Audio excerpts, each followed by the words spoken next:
बच्चों, आज second year का chapter first sociology structural changes संरचनात्मक परिवर्तन भारत में कैसे आए हैं, इस पर हम थोड़ा सा प्रकाश डालते हैं। इतिहास को सभी जानते, 3 भागों में बांटा गया है, प्राचीन, मध्य और आधुनिक। प्राचीन जो हमारा राम राज का था, मध्य युग में जहाँ पर हमारे मुस्लिम राज्य चला, और आधुनिक जिस समय अंग्रेज़ों का शासनकाल हमारे देश में रहा और लगभग 200 वर्ष तक अंग्रेज़ों ने शासनकाल किया।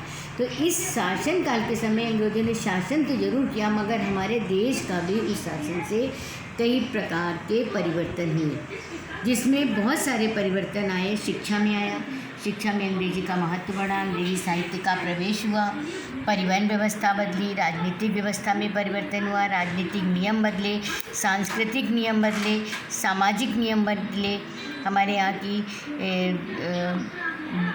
बाल विवाह को समाप्त किया गया।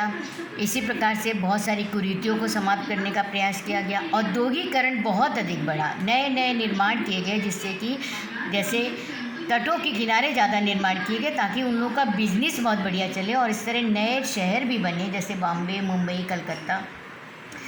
देश की रेल व्यवस्था में परिवर्तन हुआ, यातायात के साधन बढ़े, जंगल के नियमों को बनाया गया, जंगलों को काट दिया गया, जिससे कि आदिवासियों का जीवन भी बहुत प्रभावित हुआ, और उसकी जगह हमारे बड़े बड़े मकानों की जगह, जंगलों की जगह ऊंची ऊंची इमारतों का निर्माण हो गया, मजबूत सड़क व्यवस्था बनाई गई, जल मार्ग को विकसित किया गया।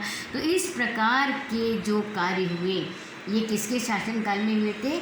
जब हमारे यहाँ अंग्रेज़ों ने राज्य किया था। तो उस काल का नाम रखा गया है औपनिवेशिक काल। औपनिवेशिक काल का मतलब वो काल जिस समय पर भारत पर अंग्रेज़ों ने शासन किया है, या औपनिवेशवाद उसे कहते हैं जब कोई ताकतवर देश किसी दूसरे देश पर कब्जा कर वहाँ की आर्थिक क्रियाओं पर अपना अधिकार कर लेता है।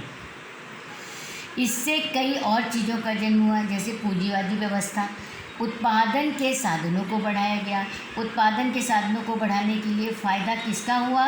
व्यापार को बढ़ाने के लिए किसी भी प्रकार से मज़दूरों का शोषण हुआ और पूंजीवादी वर्गों को बढ़ाया गया, उनकी उन्नति हुई। हजारों मज़दूर मिलकर कार्य करते थे, फैक्ट्री की दिनों रात उन्नत होती थी, और इस तरह से पूंजीवादी व्यक्ति उसकी पूंजी बढ़ती जाती थी।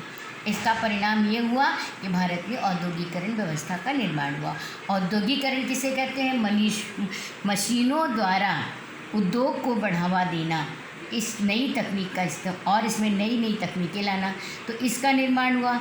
इससे हमारे देश में बहुत सारी औद्योगिक व्यवस्था हुई, और लेकिन इस व्यवस्था का नुकसान क्या हुआ कि हमारे जो हथकरघा के कार्य थे, जो हमारे घरेलू उद्योग थे, उन पर बहुत बड़ा प्रभाव पड़ा, और औद्योगिकरण व्यवस्था के कारण कुछ नवीन शहर जैसे सूरत जैसे नवीन शहरों का औद्योगिक नगरों की तरह विकास हो गया, क्योंकि कोई भी नगर जिसमें बिजली, पानी, सड़क सभी की व्यवस्था होती है, वहीं पर उद्योग लगाने का कार्य किया जाता है। अब औद्योगिकरण के कारण नगरीकरण की व्यवस्था का निर्माण हो गया, और नगरीकरण की परिभाषा मैंने यहाँ लिखी है, आप लोग इसको अच्छी तरह से नोट कर लेंगे। साथ में पाठ के लघु प्रश्नों को नोटबुक में उतार कर हल करेंगे, और अपने क्वेश्चंस को इस जो छोटे रूप में मैंने इसको समझाया है, इसके बड़े क्वेश्चंस को करके अपनी कॉपी में रखेंगे।